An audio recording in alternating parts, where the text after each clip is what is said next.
And a very pleasant good day to you, wherever you might be. It's week 5 of the high school football season. It's time for the Fourth and Goal Show presented by National Bank.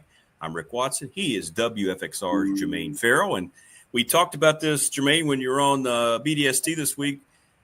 Week 5 is here, and that means that we're already almost at the halfway point. It's unbelievable, but high school football is flying by, and there are quite a few storylines here locally, aren't there, in the New River and Roanoke Valleys? A lot of good ones and a lot of good teams. And every week, I guess we forget to mention on your BTSD show, Giles, and how they've been playing all year. And they have really put on a good show. I think that obviously, what they did last week in the rivalry game against Narrows, which was a game that, it's always a rivalry game, things be close, but Giles took control of that game. And then, of course, Jeremy Haymore doing his book thing out there. Pretty cool. And then, obviously, in honor of David Mabry, if I don't mention Alta Vista and what they've done this year. You have to, yeah. To come and win at Blacksburg, that was a big win on the road to win that one. So I've met my requirement with Jeremy Haymore and David Mabry. So you guys, I love those guys. They're good people. But staying kind of in the New River Valley, Auburn, 3-1, rolling. And obviously they're right around the corner from you. And obviously they got a big one coming up Friday night against Eastern Montgomery in a county rivalry game, which will be huge in that regard. And then, Radford, what's crazy about Radford, they haven't played in 3 weeks because of that. Right.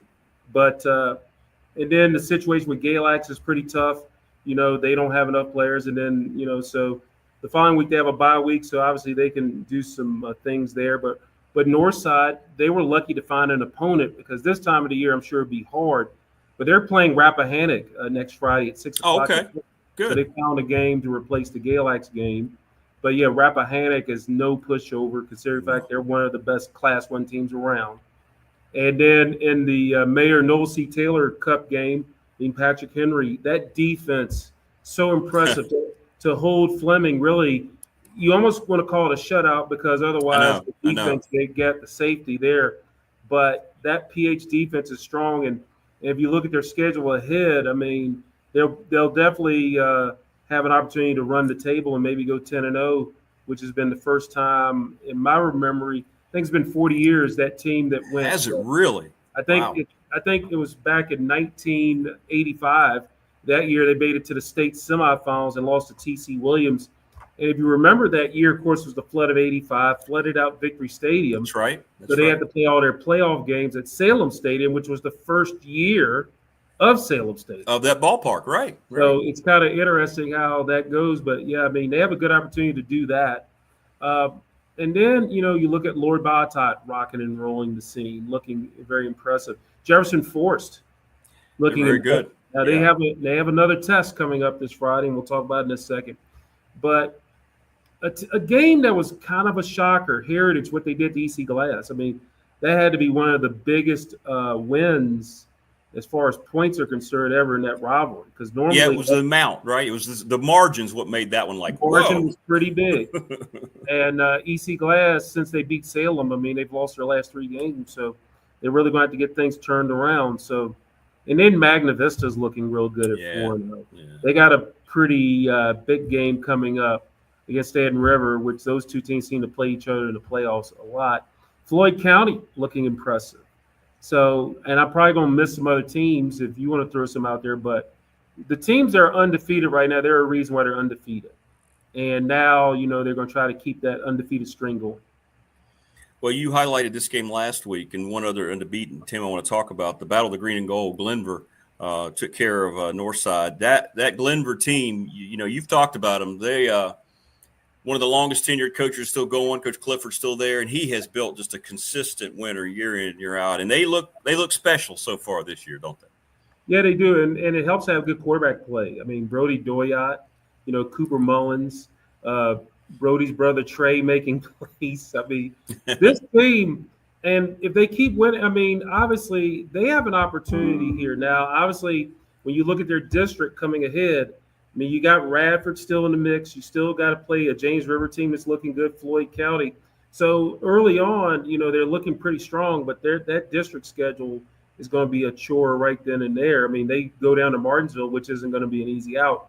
But the way they played, they've only given up. They finally gave up a touchdown this year because they gave up that one touchdown against Northside. But to go to Northside and get that win the way they did, I mean, they're looking good at 4-0, and right now it's going to be, you'd have to look at them as a team that could be in the running for a Class 2 title. I mean, they're looking that good. So, and again, if you have good quarterback play, you play good defense, you have a balanced offensive attack, you can make anything happen.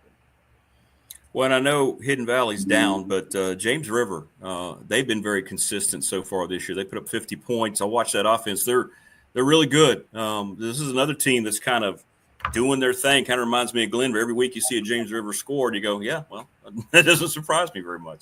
And, of course, when you have Gavin Benz on your squad making plays, it seems like he's grown up in front of our eyes because this was a kid. He had injuries, but I remember him starting as a freshman a few years ago. Now he's making that. And then, of course, Jack Baker being there. I mean, all he does is win wherever he goes. I mean, the success that Jack Baker has had has been tremendous.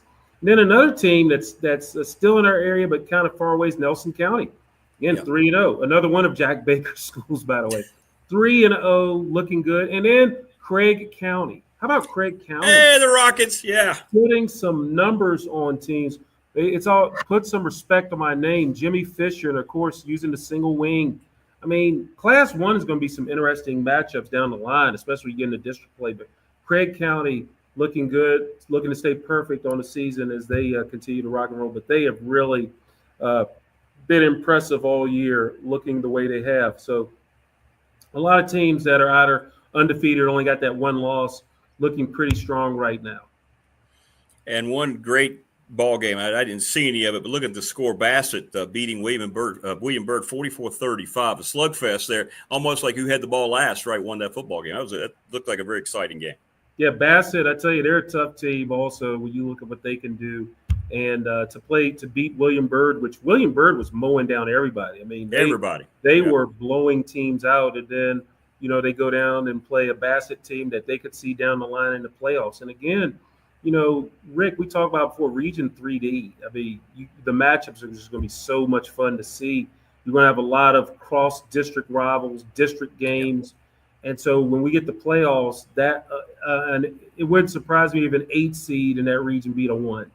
It wouldn't surprise me if the lower seeded teams beat the higher seeded teams. Right. It's just that's from top to bottom. So the 8 teams that make it, they have a good opportunity because it's going to be good on good and everyone's going to play well.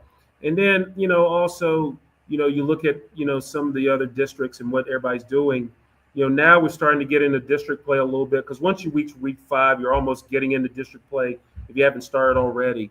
But there's just going to be so many good matchups down the line, and we're only halfway there. It's going to be fun. And then, give a shout out to Norcross. Norcross looking good too, got another win. Roanoke Catholic, their 2 wins, their 2 wins have been shutouts, and I mean big shutouts. I mean, last week 56-0, and then in their first game of the season, they won 49-0.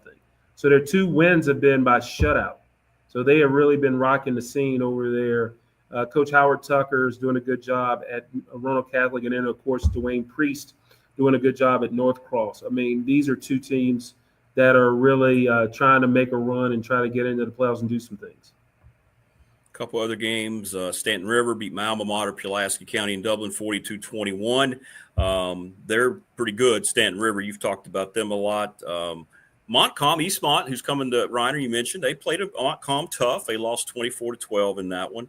But, you look at some of these teams now heading into week number 5. You mentioned we're starting to get separation now with the district. And coming up, we're going to have Farrell's 5. But before we get into that, Jermaine, I would like to mention the name Phil Robbins, who passed away, the legendary coach, not only here in the New River Valley, but especially down what he did at Big Stone Gap. You and I talked about him on Monday. He passed away late last Sunday evening, and 7 state championships for the Hidden Valley Vikings. He got to coach Thomas and Julius Jones. I mean, it may have been in an area of coal mining, but that football team was just star-studded each and every year. Boy, when you think of Powell Valley and Big Stone Gap and all those great teams, I mean, Mr. Robbins was the guy, and really, we talked about it before. I mean, he was a man's man. One of the great coaches. I know you're going to have Steve Ragsdale on this week on your show with Marty Smith, which that's a great thing. And by the way, shout out to Coach Ragsdale for getting the camera going. He got the camera working. Got the camera work. And so it helps. I figure with you and Marty, y'all could make that happen, and you did. So and guys like that are serious about their craft, attention to detail, like Coach Ragsdale. Look, I don't want to look like an idiot. I want to make sure we're good to go. Right. These are no-nonsense coaches, and they would not take anything less than your best. And you had to give and these are coaches you would run through a brick wall. Oh, no question. These are guys that they were, you might think of how hard they were on you, but then, when you get older and you look back at it, Rick, you say to yourself, I remember what my football coach or track coach told me. Like, I guarantee you, there are probably things that Coach Joel Hicks taught you and told you back then, you probably think, what is this guy talking about? Right. As you get older, you're like, oh, now I get it. Yeah, there you go. Yeah. These coaches are more than just coaches. They are father figures. They're counselors. They are letting you know what it takes to be a success, not necessarily on the field, but once you get off that football field, once you have life, once you have a wife, once you have children, once you have all those things. And it doesn't matter if it's a male coach or a female coach. These are great coaches who give of their time, and they don't do it for the money. These coaches don't do it for the money. No. Because if you look, I guarantee you, the coaches that I see in Texas making six figures, they're not worthy of that salary. Yeah, they put in the time. But trust you and me, when they go 2-9 or 2-8, you're wondering, well, we're paying them six figures for this. But these high school coaches in the state are underpaid, but they do it for love and they do it for the kids. And that's something that you cannot ever take away from them. Well said. All right, so now we get into Farrell's 5. And again, our disclaimer, I have no idea what the 5 games are. I always like to peruse. In my mind, I pick out 5 and see how many I match. And I'll let Jermaine know if we had any that lined up. But here we go. We climb all the way to number 1 from number 5. And here we go, starting at the basement. Number 5 for Farrell's 5 this week on the WFXR Friday Night Blitz. Here we go. What we got? Well, first of all, I don't like you saying basement because it's kind of this because they're the basement of the 5. You can have a great house and still have a basement. Yeah, but if it's a man cave, but some people just throw anything in the basement. We don't want that. We want to no junk in Farrell's 5 basement. That's right. So we won't do that. But number 5, we're going to be in the New River Valley. We're going to go to Lindenberg Field. Pretty good matchup here. It's James River 3-1 at Radford. Of course, opening up Three Rivers District play. Radford leads this series, Rick, 12-2. The Bobcats, they won the last 8 meetings, including last year at James River, 49-7. Now, during this run, the Bobcats have outscored the Knights 370-48, including 3 shutouts. Now, the last time I go back to October 20th, 2017, they won at home in overtime, 21-18. Now, last week, Radford's game with Galax was canceled due to, obviously, Galax, a lack of players and injuries. So Radford, as I mentioned, they've been off for 3 weeks. So their last game was September the 5th. So here we are, September 26th. That's 3 weeks. Now, they had a bye week in there. And then, to have a game canceled, that's a tough one right then and there. Then James River, they won at home over Hidden Valley 50-0. This is the Knights' 3rd game in the New River Valley. So apparently they love going to the New River Valley. So they won at Auburn to open the season, but then they lost a couple weeks ago at Blacksburg in a 36-26 game. Should be a good one at Lindenberg Field, Friday night, 7 o'clock. It's James River, 3-1, taking on the Radford Bobcats at 2-1. And that was one game I picked out. So there we go. We're 1 for 1. All right. Game number 4 on Farrell's 5 this week. Okay, so I'm going to go with a private school matchup. I mean, this is a pretty good game. This is a rematch from last year's VISAA Division II championship game won by Blue Ridge. Blue Ridge at 3-1 taking on Norcross at 3-1. This is a 7 o'clock kickoff. This game will be at Spartan Field over at Salem High School. So don't go to Salem Stadium. Don't go to Willis Field. Go to Spartan Field. Oh, that's cool. Salem High School. So they're playing a night game there. Norcross leads the series 12-5. Last meeting, again, was in the VISAA Division II Finals up at Blue Ridge. Blue Ridge winning a close one, 14-12. Last week, Norcross won at Atlantic Christian Shores 53-12. Blue Ridge won at Hargrave 37-27. So this is the first home game for quote unquote home game for Norcross since August the 22nd. So it's been over a month since they played a game at home. And Norcross has been piling up the points. The game they lost was against Trinity Christian. They was down early. They made a comeback, made it respectable. And that was a Division I team in Vista. And a lot of times, again, Norcross got to find players and teams to play, and they've had to play. But yeah, this is a rematch of the state championship game from last year, and you best believe that Norcross really wants this win bad. And who's to say these two teams might not meet up again in the state finals? And keep in mind, in VISAA, Rick, they only play 2 rounds of playoffs. So in fact, the last week of the regular season for the VHSL will be the first week in the playoffs, a semifinal and final. So they moved their playoffs pretty quick. So it should be a good one. Yeah. Again, 7 o'clock from Spartan Field over at Salem High School. Blue Ridge at 3-1, taking on 3-1 Norcross. All right, giving the private school some love. I like it. Was that All right. Was that on your list? That was on your list? No, that wasn't on my list. No. Okay. All right. That's okay. It was not. But I'm glad we're highlighting them. All right, number 3 now, right in the middle. Number 3 here on Farrell's 5. Okay, now this game could easily be a game of the week candidate, but it's an interesting matchup. 4-0 Lord Botetourt taking the trip down to Christopher Stadium in Danville to face 2-1 George Washington. These two teams have only met once before. Lord Botetourt won that game back on, it was the spring season of February 27, 2021. Lord Botetourt won in Daleville 70-6. Big win right then and there. Now, last week, Lord Botetourt won at home over Christiansburg 42-7, while George Washington, they were off after winning their last 2 games. So this is a pretty good matchup. Lord Botetourt playing up a classification to play George Washington. Tough game right here between these two teams. And I see this as a physical game, and I see this game as really being a slobber knocker down, to use a Jim Ross term, over there at Christopher Stadium in Danville. It is George Washington at 2-1, hosting 4-0 Lord Botetourt, 7 o'clock kickoff. And as you said, Botetourt playing up in classification. When I heard you say one time, people might go, "Why they only played once?" Well, they haven't been in the same classification, but it is now. It makes sense. It's a good matchup. It's a good match. That's a lot of fun. It's a very physical matchup, I think. Yeah. All right, now we're getting to the top 2 here, right before the top dog on the list. Who is number 2 on Farrell's 5 this week? This could have been number 1, but I got 3-1 Stanton River visiting undefeated 4-0 Magna Vista to the hole. They're going to the hole, Rick. Going to the hole. I love that name. I love that. Stanton River leads this series 4-3. Last year, Magna Vista won in Moneta 23-15. These teams have had several playoff matchups. They battle each other over the years. And I tell you what, this could be a playoff preview. Both these teams are looking for a key win in the region, as both these teams are in Region 3D. Now, when you look at this game last week, Pulaski County, of course, lost to Stanton River 42-21. That game was tied at 21 at halftime, Rick, and then Stanton River turned it on in the second half to double them up. Meanwhile, Magna Vista, they won a tough one at Franklin County by the same score, 42-21. So both teams won by the same score on the road. And I just look at this game. It's going to be a physical ball game. And Stanton River, you know what you're going to get, a physical, tough team.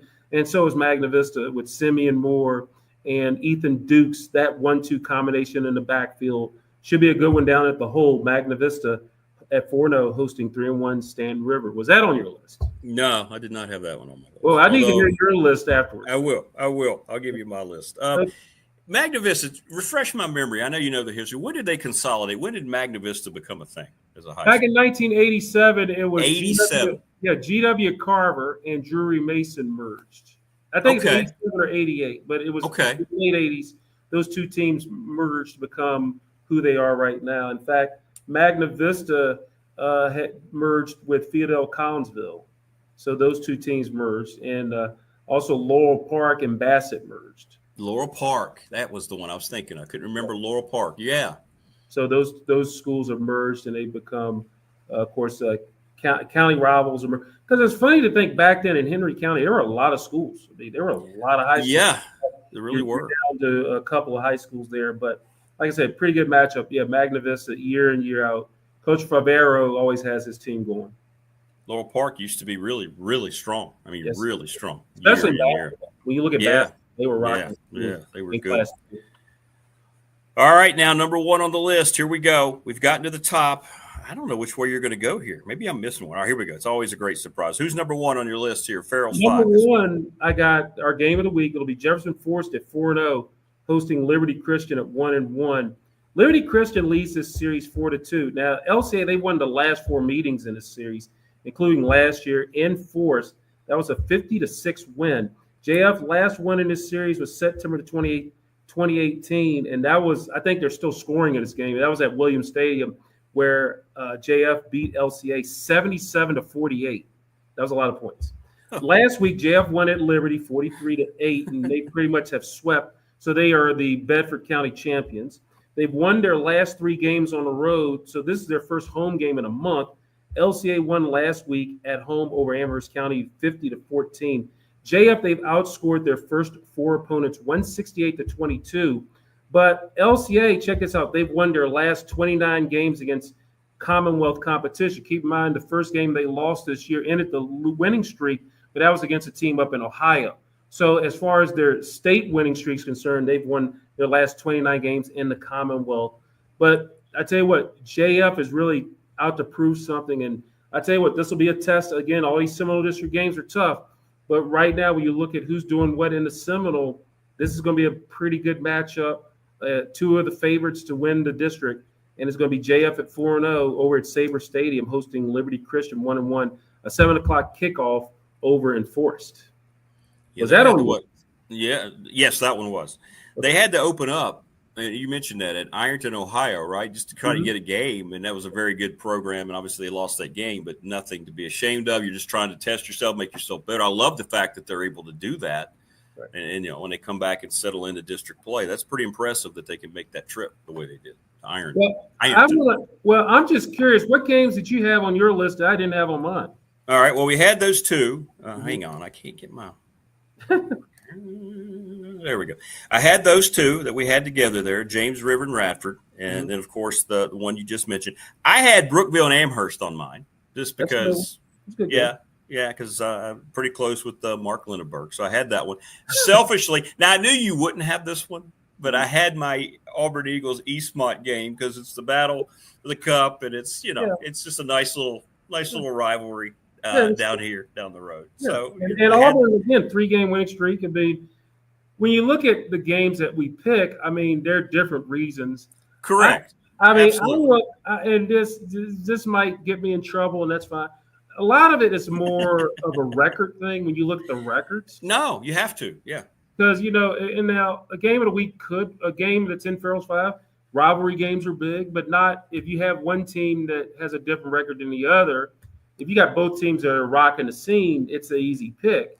But when you pick 2 teams that, one team is not doing as well as the other, then probably people look at you that way. So there's no right or wrong answer when it comes to that. So it's just, when you look at what the rivalries are. And what was your third one?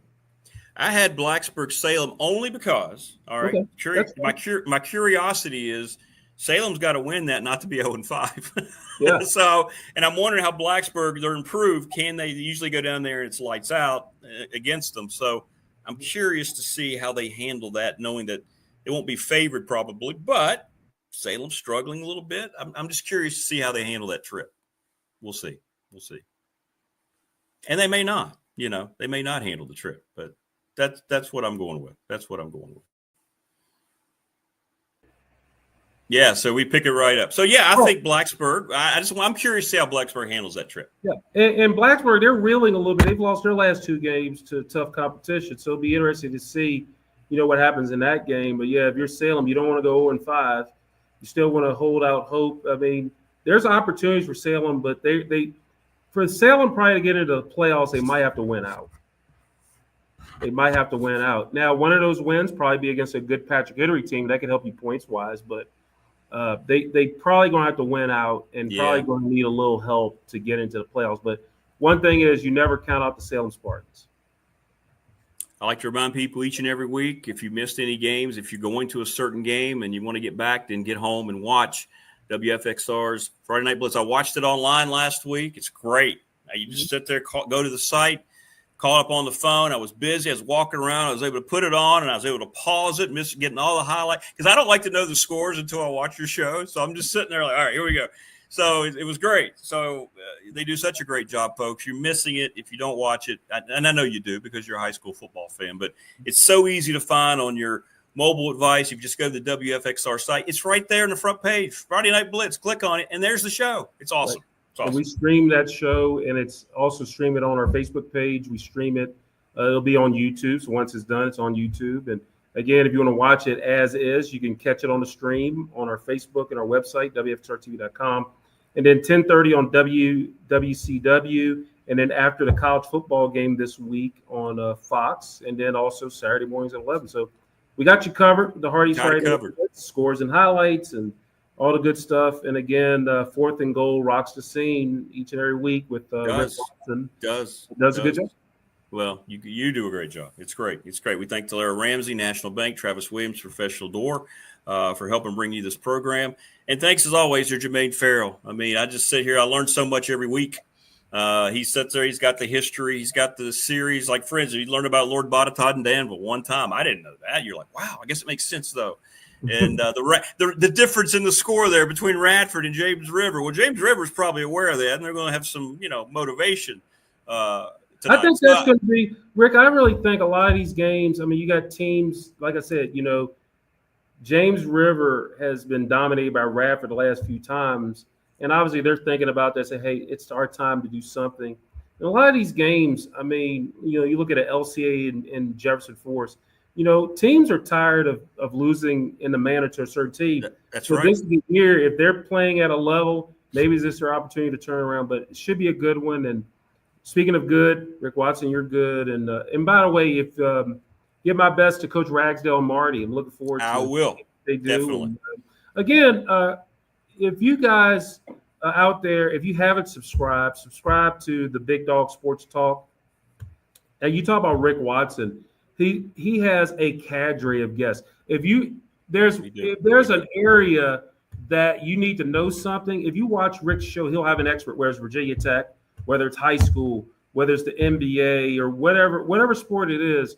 Rick Watson has, like, how you have the black book? Yeah. Rick Watson has the black book, and right. He has experts for people, whatever you need. So check out Rick Watson on the YouTube. You can watch him live each and every Monday through Friday from 6 to 8:30, and all the other various shows that he has on the Big Dog Sports Talk page. Subscribe, like, hit all the buttons, because that is free. Going to keep the train on the track. And it's free. Absolutely free. Come on. The best 4-letter word out there, Rick, is free. It is. Yeah, my black book, instead of going, oh, Cheryl, I forgot about her, I'm going, West Durham. I got to give that guy a call and get him on the show. Yeah. Marty Smith, Jermaine Farrell, Mike Burner, Rick. Exactly. David Teal, David Follett, everybody. You got all of them. Everybody. Get them all. Yes, always. All right, brother. Well, enjoy your weekend. Enjoy the games, both high school and college. And we thank you as always. Stay safe. Please stay safe. We'll do it. All right. Thanks again to National Bank and Professional Door in Dublin. Thank you, everybody, for watching. Enjoy the games. We'll see you next week, week number 6 of the high school football season here on the Fourth and Goal Show. So long, everybody. All right.